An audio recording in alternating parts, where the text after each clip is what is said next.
नमस्कार दोस्तों, आज पर्यावरण अध्ययन से 30 प्रश्न बहुत ही महत्वपूर्ण प्रश्न लिया गया है और उम्मीद है कि आपकी परीक्षा में काफ़ी मददगार साबित होगा। तो चलते हैं प्रश्न की तरफ। पहला प्रश्न है, जल मंदिर का संबंध निम्न में से किससे है? जल मंदिर किससे संबंध है? हिंदू धर्म से या इस्लाम धर्म से या बौद्ध धर्म से या जैन धर्म से। तो जल मंदिर कहाँ है? तो जल मंदिर पावापुरी में है और पावापुरी में किसका है? महावीर जी। पावापुरी में ही महावीर जी का देहांत हुआ था। तो जैन धर्म के संस्थापक थे महावीर जी, इसलिए जैन धर्म होगा। ठीक है। अगला प्रश्न है, निम्न में किस राज्य की सीमा बिहार को स्पर्श नहीं करती? तो उत्तर प्रदेश तो करती है, पश्चिम बंगाल भी करती है, झारखंड भी करती है, मध्य प्रदेश नहीं करता है। तो राइट आंसर बी होगा। अगला प्रश्न है, मखाना की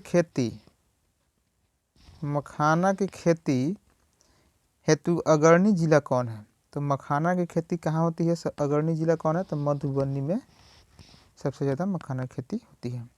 अगला प्रश्न देखते हैं,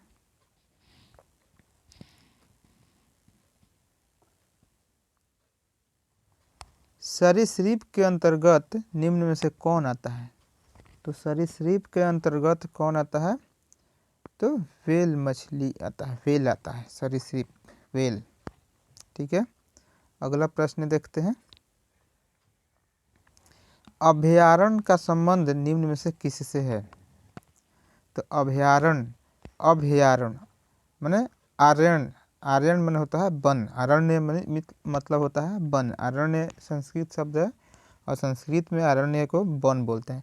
तो इससे संबंध, तो जिसमें वन लगा हो, वन्य जीव संरक्षण से होगा, इसमें वन लगा है तो इसलिए वन जीव संरक्षण है। ऑप्शन सी राइट आंसर होगा। अगला प्रश्न है, विश्व विकलांग दिवस निम्न में से कब मनाया जाता है?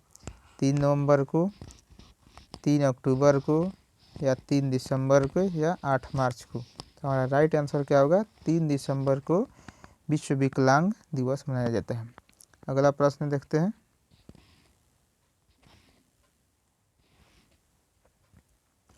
रोनाल्ड रॉस का संबंध निम्न में से किससे है? रोनाल्ड रॉस का संबंध, तो रोनाल्ड रॉस का संबंध किससे है? बहुत अच्छा प्रश्न है। तो मलेरिया से इनका संबंध है। रोनाल्ड रॉस का बहुत लंबा समय से अध्ययन कर रहे थे। उत्तराखंड के चमोली में रहते थे रोनाल्ड रॉस। एक अंग्रेज थे, इन्होंने ही मलेरिया का खोज किया था।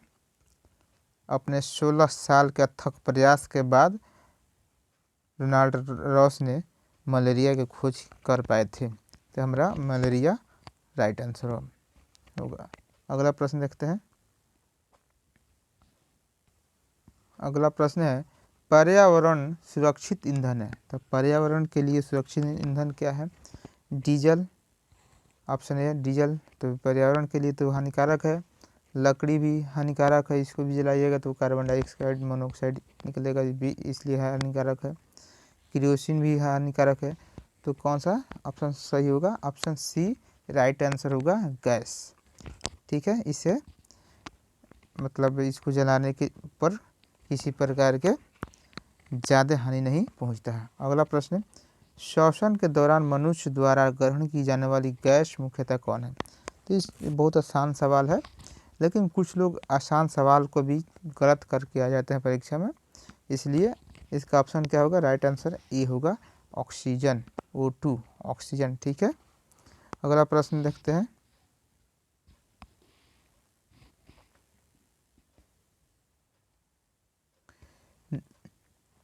निम्न में कौन संक्रामक रोग नहीं है?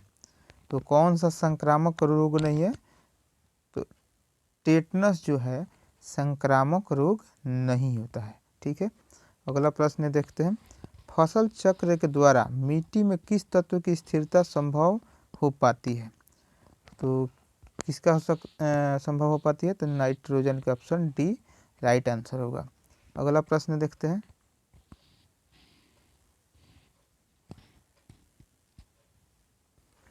पत्तियों का रंग निम्न में से किसके कारण हरा होता है?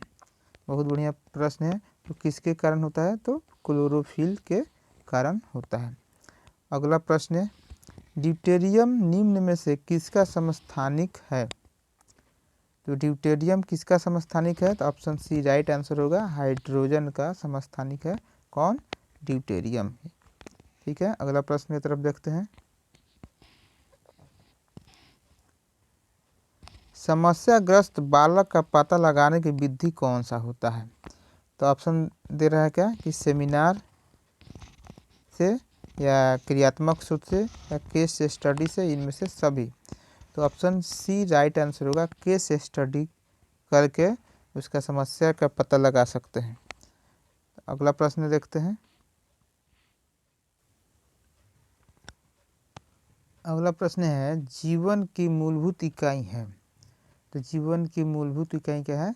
तो ऊतक है। ठीक है, अगला प्रश्न है, शून्य घर्षण बल वाले सतह पर चलना अपेक्षाकृत आसान है, असंभव है, मुश्किल है, इनमें से कोई नहीं, तो असंभव है। ठीक है, अगला प्रश्न की तरफ चलते हैं।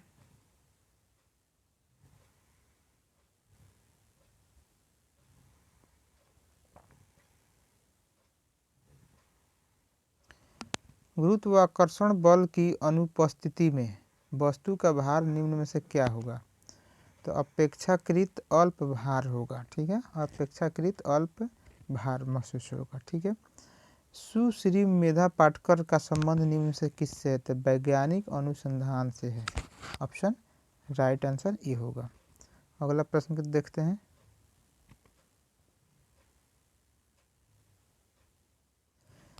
पर्यावरणीय असंतुलन का कारण। तो पर्यावरणीय असंतुलन का कारण क्या हुआ? तो पर्यावरणीय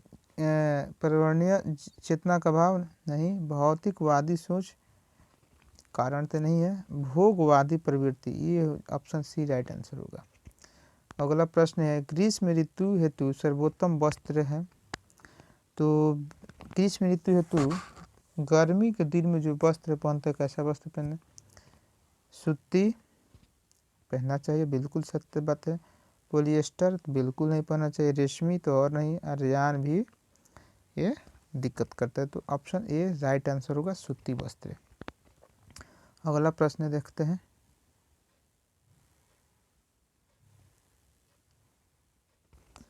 पर्यावरण एक स्रोत है। तो अधिगम का स्रोत है, औषधि का है, या ऊर्जा का है? तो अधिगम के लिए भी ठीक है, ऊर्जा के लिए भी ठीक, औषधि, इनमें सभी आंसर सही होगा। राइट आंसर डी होगा। अगला प्रश्न है, रक्त का थक्का बनने में सहायक है। तो कौन सा विटामिन है? तो विटामिन के जो है रक्त को थक्का बनने में सहायक है। अगला प्रश्न की तरफ देखते हैं दोस्तों।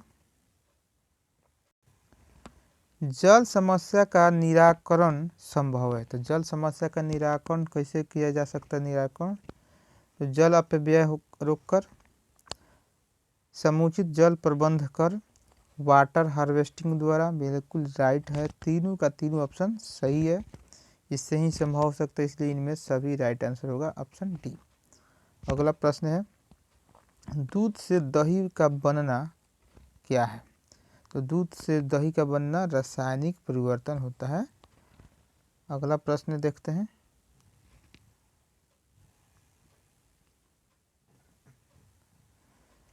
क्या कह रहा है कि पर्यावरण शिक्षण को बाल केंद्रित बनाने हेतु प्रभावशाली विधि निम्न में से कौन? तो कौन है? भ्रमण कराना, बिल्कुल कराना चाहिए। बागवानी भी कराना चाहिए। समूह कार्य भी कराना चाहिए। तो इनमें सही आंसर क्या होगा? ऑप्शन डी राइट आंसर होगा। अगला प्रश्न है, बाल केंद्रित शिक्षण का अर्थ निम्न में से क्या नहीं है? यहाँ नहीं पूछ रहा है, इस पर ध्यान दीजिएगा। तो क्या नहीं है? तो समुदाय केंद्रित यही नहीं है, क्योंकि अध्येता केंद्रित उसको बाल केंद्रित ही बोलते हैं, शिक्षार्थी केंद्रित इसको भी बाल केंद्रित बोलते हैं, छात्र केंद्रित इसको भी बाल केंद्रित बोलते हैं, इसलिए ऑप्शन ए राइट आंसर होगा। अब अगला प्रश्न देखते हैं।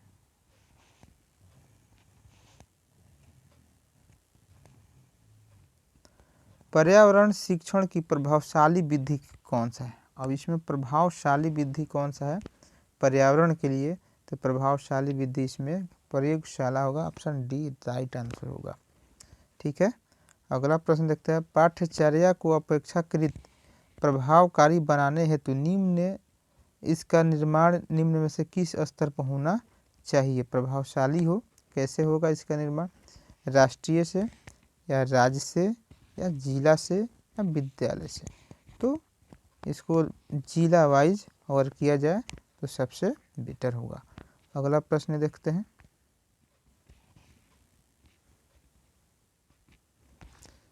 TLM का अर्थ निम्न में से क्या है? तो TLM का अर्थ क्या होता है? TLM का तो टीचर लर्निंग मटेरियल,